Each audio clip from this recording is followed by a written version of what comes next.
Bloqué dans la peur ou la colère, ton nombre de personnalités sociales révèle exactement pourquoi. Selon que tu sois ici un 4, un 7 ou un 6 ou autre, ton blocage est différent. Selon l'échelle de conscience du docteur Hawkins, si tu restes coincé dans la peur, la colère ou autre, tu es en dessous du niveau 200 de conscience. C'est un seuil critique pour passer à l'action avec justesse. Mais la bonne nouvelle, c'est que ton nombre de personnalités sociales t'explique exactement pourquoi tu bloques à ce niveau. Un 4 ne bloque pas pareil qu'un 6 et chacun a sa propre clé pour la débloquer. On va ensemble voir les blocages spécifiques liés à ton nombre de personnalités sociales et surtout comment les transformer en force avec un nouveau nombre, peut-être l'un des plus importants de ta numérologie, pour enfin passer à l'action avec sérénité et avancer sur ton chemin de conscience. Est-ce que tu connais ces sensations? L'impression de ramer à contre-courant,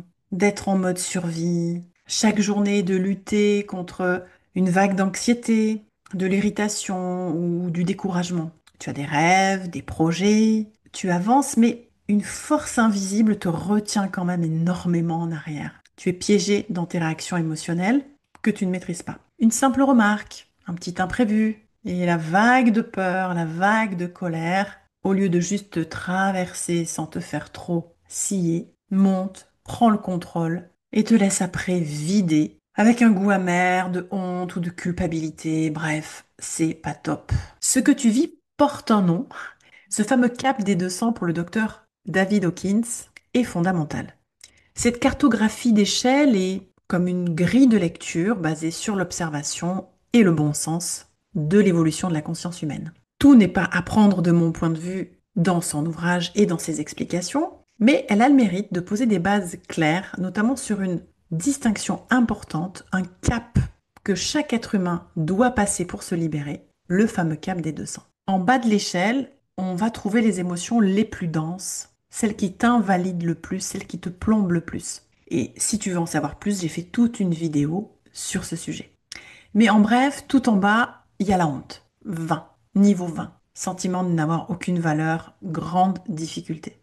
Juste au-dessus, la culpabilité, guère mieux. On se sent responsable de tout ce qui ne va pas. 50, l'apathie, une espèce de stratégie pour ne pas souffrir, mais où il y a un fond de désespoir, l'impression qu'on ne pourra rien changer à la vie qui nous arrive.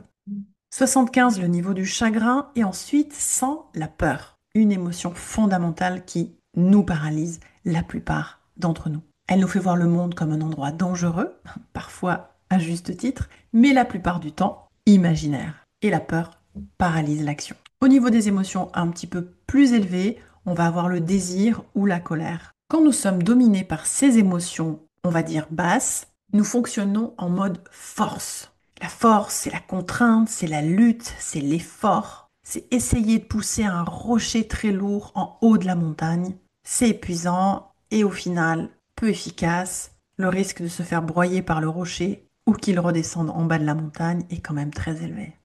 Donc on subit la vie, on réagit aux événements au lieu d'agir sereinement.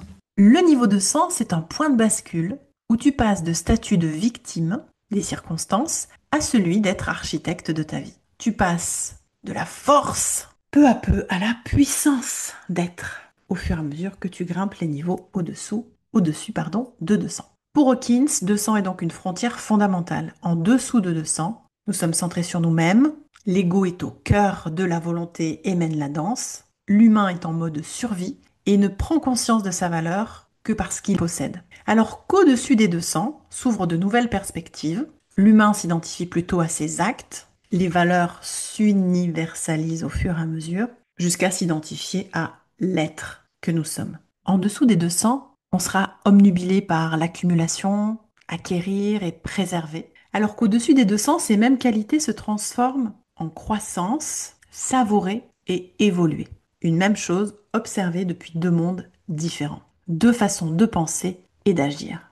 Alors si tu es sur un chemin d'évolution, forcément, puisque tu es ici et que tu m'écoutes, il est forcément important pour toi de ne plus retomber de manière régulière en dessous des 200. La question, bien évidemment, n'est pas comment ne plus jamais ressentir de peur ou de colère ou de chagrin, bien évidemment. Ces émotions sont utiles sur notre chemin. En tout cas, là où on en est de notre niveau de conscience. Mais c'est plus comment ne plus être gouverné par elle. Alors, qu'est-ce qui te maintient en dessous de ce seuil des 200? Dans notre approche numérologie, deux nombres vont être intéressants pour comprendre les mécanismes qui y sont associés. Le nombre de personnalités sociales et la recherche d'harmonie. La personnalité sociale dépassée 40 ans, surtout, est une gardienne du statu quo. Son rôle est de protéger notre image, notre cohérence sociale, en nous maintenant dans quelque chose de connu, pour peu qu'on l'ait quand même suffisamment développé. Donc dans sa version négative, elle est la spécialiste de ton blocage numéro 1. Elle connaît par cœur le disque rayé qui te maintient en dessous des 200. Alors pour commencer, prends connaissance de ton nombre de personnalités sociales. C'est très rapide. Il te suffit d'aller sur mon site internet, le lien est en dessous de la vidéo.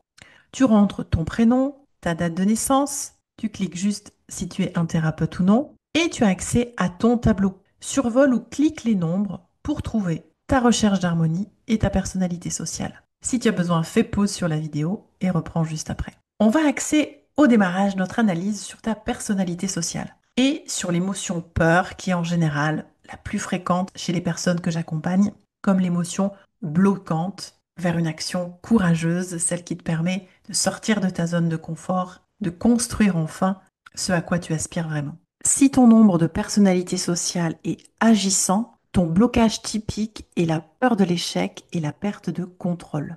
Ton enfer personnel, c'est le chaos et l'échec. L'idée que tout s'effondre te plonge dans une peur profonde et une rigidité extrême. Cette peur de l'erreur peut te rendre autoritaire face à l'incompétence perçue ou te paralyser dans l'apathie face à une vision trop grande, te poussant à vouloir tout contrôler. Le désir à éveiller pour sortir de cette peur, c'est de cultiver le désir profond, de créer avec confiance et fluidité, en acceptant que l'imperfection fait partie du chemin. Ton vrai pouvoir réside dans l'action inspirée, pas dans le contrôle absolu. Si ton nombre de personnalités sociales est original, ton blocage typique est la peur du jugement et de l'invisibilité. Ton angoisse, c'est d'être critiqué et particulièrement critiqué pour ce que tu es. Tu oscilles entre un besoin de briller et la peur de ce qui arrivera si tu le fais. Cette peur peut te rendre arrogante pour masquer un manque de réelle confiance ou te paralyser au point de porter un masque de joie permanente, par exemple, pour cacher finalement une profonde tristesse, voire même un sentiment de rejet qui te fait mal. Le désir est veillé pour sortir de cette peur, nourrir le désir ardent d'exprimer ton authenticité sans filtre, en sachant que c'est ta vraie lumière qui attire naturellement ceux qui sont faits pour toi, ceux qui sont faits pour coopérer avec toi et t'apprécier. Que ton unicité soit ton plus beau cadeau pour ce monde. Si ton nombre de personnalités sociales est sentimental, ton blocage typique est la peur du conflit et de la déception. Ta plus grande terreur, c'est la rupture du lien, la discorde, le conflit, le sentiment de décevoir te plonge dans la peur et la culpabilité. Pour éviter le conflit, tu as tendance à dire oui, même si tu penses non, accumulant une colère rentrée qui finit par sortir en reproche. Tu te sens coupable si tu ne peux pas aider tout le monde, finissant épuisé ou te sentant victime des autres. Le désir à éveiller pour sortir de cette peur, te reconnecter au sacré, de t'honorer toi-même, autant que les autres, en comprenant que tes besoins comptent tout autant. Ta paix intérieure, le nourrissement de tes besoins profonds, crée l'harmonie véritable autour de toi. Si ton nombre de personnalités sociales est penseur, ton blocage typique est la peur de l'enfermement et de ne pas savoir. Ton cauchemar, c'est de ne pas comprendre ou de ne pas être compris. L'ennui te suffoque, l'incompréhension te déstabilise, te fait te sentir faible et ton blocage passe souvent par de l'anxiété mentale. Ta peur peut te pousser à une dispersion extrême, dans un désir insatiable de comprendre, au travers des formations, des livres, mais dans un cycle un peu infernal qui ne t'amène rien de constructif, car c'est pour fuir une forme de vide intérieur. Ta peur de te tromper peut te couper du monde, t'isoler dans ta tour d'ivoire intellectuelle. Le désir à éveiller est une connaissance éclairée qui rejoint ta connaissance intérieure. En partant de ce que tu sais déjà à l'intérieur de toi, alors tu iras à la rencontre d'une connaissance extérieure qui fait sens, qui te donne de la légitimité dont tu as besoin. Je le rappelle à chaque fois, ce cadre numérologique est une base pour t'aider à ressentir de manière intuitive ce qui fait sens pour toi. Bien évidemment, là, nous ne partons que sur la base des 4 types principaux de nombres. Nous n'allons pas dans le détail de chaque nombre, ce qui pourrait t'apporter un peu plus d'informations. Et pour ça, si tu le souhaites, je t'invite à cliquer dans mon calculateur pour recevoir la mini-formation et te donner plus d'informations sur les nombres en particulier. La réelle clé du changement de conscience dont tu as besoin pour te libérer totalement n'est pas dans ta personnalité sociale. Elle est dans un autre nombre encore, celui de la recherche d'harmonie. Si ta recherche d'harmonie est un nombre agissant, ta clé de transformation est de devenir un bâtisseur serein. Ton pouvoir est de transformer une idée en réalité, de la manifester pleinement. Et pour l'activer, tu vas avoir besoin de dépasser ta peur de l'échec, de la transformer en courage, d'agir par petites actions, petits pas. Tu n'es pas censé construire une cathédrale en un jour. Ta leçon est d'embrasser le processus de la matière, qui prend du temps.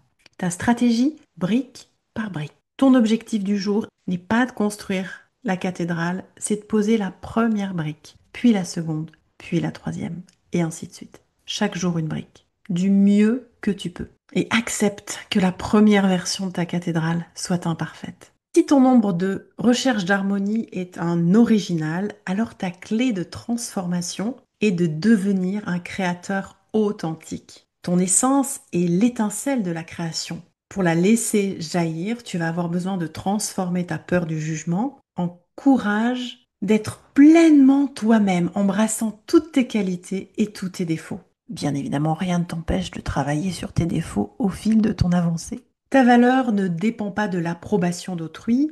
Ne cherche pas à créer pour tout le monde ou pour un public large. Accepte de créer, travailler, manifester certaines choses selon ton chemin personnel, comme si c'était pour une personne. Crée l'œuvre qui te semblera la plus ajustée, la plus vraie pour toi d'abord. Oui, cette personne, c'est toi. Lance un projet pour sa valeur authenticité, pas pour la performance ou pour la reconnaissance. Si ton nombre de recherche d'harmonie est un nombre sentimental, alors ta clé de transformation personnelle est la création de l'harmonie consciente. Ton blocage est le revers de ton super pouvoir, ton intelligence émotionnelle. Pour passer le cap, tu dois transformer la peur du conflit en courage d'affirmer tes besoins avec bienveillance. Ta mission est d'apprendre que l'harmonie vraie ne naît pas de la soumission à l'autre. Ton outil, c'est le non positif. Un non à une demande extérieure qui ne te convient pas. Un oui à ta paix intérieure nécessaire et fondamentale. Commence petit, au lieu de dire oui tout de suite, sans dire non, dis laisse-moi y réfléchir un peu, je reviens vers toi dans quelques jours. Ça te laisse le temps de te poser à l'intérieur de toi et de définir la juste réponse. Si ton nombre de recherche d'harmonie est penseur, alors ta clé de transformation est la stratégie incarnée. Ton don est de voir ce que les autres ne voient pas. Pour le libérer, transforme la peur de te tromper en courage de tester tes idées dans la réalité. Sors-les de ta tête pour les tester. Ton esprit est une boussole pour ton action, pas une cage qui cherche la perfection.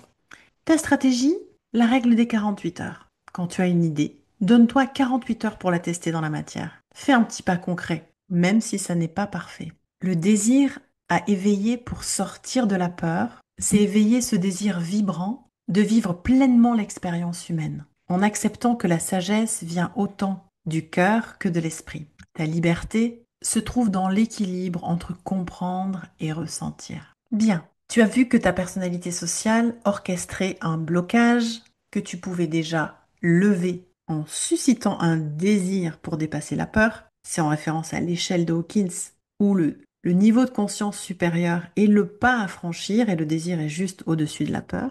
Et que la recherche d'harmonie est vraiment l'état d'esprit que tu es venu tester, incarner pour continuer à évoluer et manifester ton chemin de vie. J'espère que cette exploration aura pu valider une conscience déjà présente en toi, qu'elle t'aura donné l'élan d'apporter des transformations dans ta vie dès maintenant. Si ce voyage t'a parlé et que tu n'es pas encore abonné à la chaîne, s'il te plaît, je serais ravie que tu cliques sur t'abonner. Je te dis à très vite pour continuer à évoluer ensemble.